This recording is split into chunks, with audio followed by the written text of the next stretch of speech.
exacerbations or asthma attacks, which are usually triggered by something in the environment which causes immune cells to generate inflammation in the lungs, which can make them even narrower and potentially be life-threatening.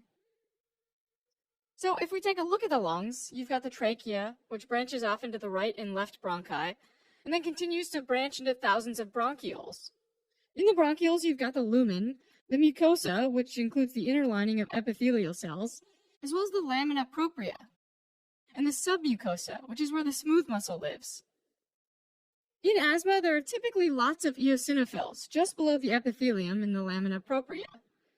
Eosinophils are white blood cells that carry a cargo of granules full of soluble chemical mediators like histamines, leukotrienes, prostaglandin, and platelet activating factor. When these eosinophils sense an environmental trigger like cigarette smoke in the airway, they can release their granules, letting those chemical mediators spill out and start degrading lipids, proteins, and nucleic acids, literally destroying all the major cell components. This creates a strong inflammatory reaction in the bronchiolar walls and causes two changes. First, smooth muscles around the bronchioles start to spasm, which narrows the airway. And second, there's increased mucus secretion into those narrow airways, narrowing them even more, which, when these are combined, makes it really hard to breathe. And this is why asthma is considered a type of obstructive pulmonary disease. Initially, these inflammatory changes are completely reversible, but over the years, irreversible changes start to take place. Edema, scarring, and fibrosis build up, leading to thickening of the epithelial basement membrane, which permanently reduces the airway diameter. Alright, but why do some people have lots of eosinophils and create inflammation in response to a trigger in the first place? Well, type 2 helper T cells, or Th2 cells, which is an immune cell subtype, is known to be involved in asthma, as well as atopic dermatitis and allergic rhinitis, making up what's called the atopic triad. These Th2 cells release cytokines to communicate with other cells. One cytokine is interleukin-5, which is a small peptide that attracts and activates eosinophils.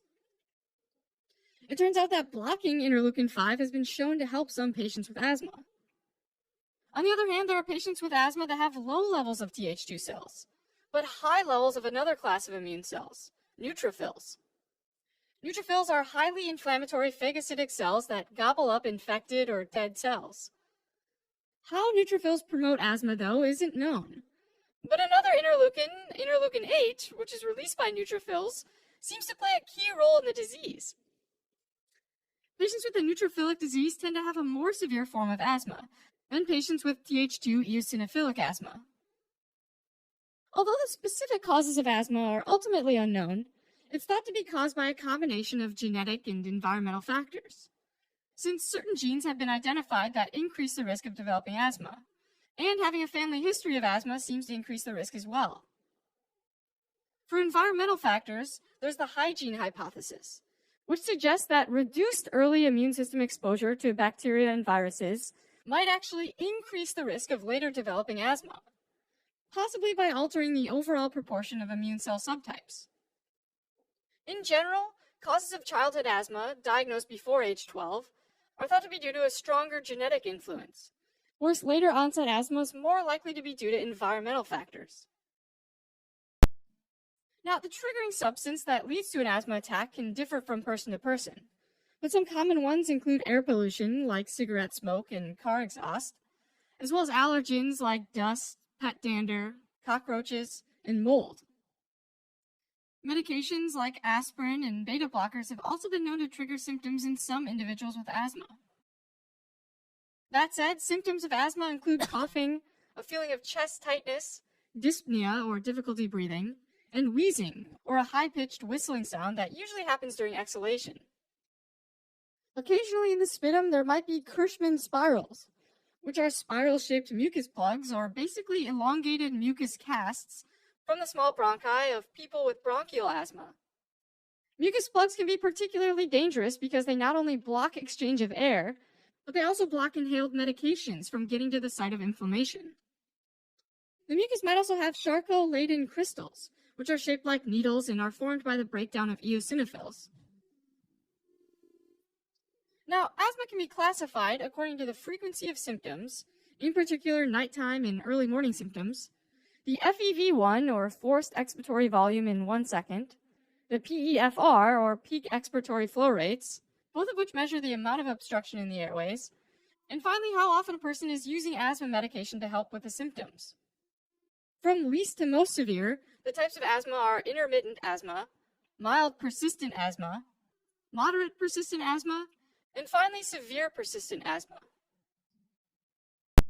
While there's no cure for asthma, there are treatments available that can help manage the symptoms and prevent the development of an asthma attack. First, people with asthma should avoid or minimize contact with triggering substances by vacuuming, removing carpets and rugs, and changing the environmental conditions, like, for example, drying out a room in the case of molds that grow well in moist areas. There are also a number of medications that can reduce the symptoms of asthma. Bronchodilators, like short-acting beta-adrenoceptor agonists, and anticholinergic medications are often administered through emergency inhalers. These fast-acting medications cause the smooth muscles in the lungs to relax, and therefore dilate the airways, opening them up so that the person can breathe. Individuals with more severe forms of asthma might need additional treatments, like daily corticosteroids, long-acting beta-adrenoceptor agonists, or leukotriene antagonists. In very severe cases, intravenous corticosteroids, magnesium sulfate, and oxygen therapy might be needed. Alright, as a quick recap, asthma is characterized by chronic inflammation in the lungs, as well as asthma exacerbations or attacks, where certain triggers start up more inflammation, which leads to smooth muscle spasms and mucus production, both of which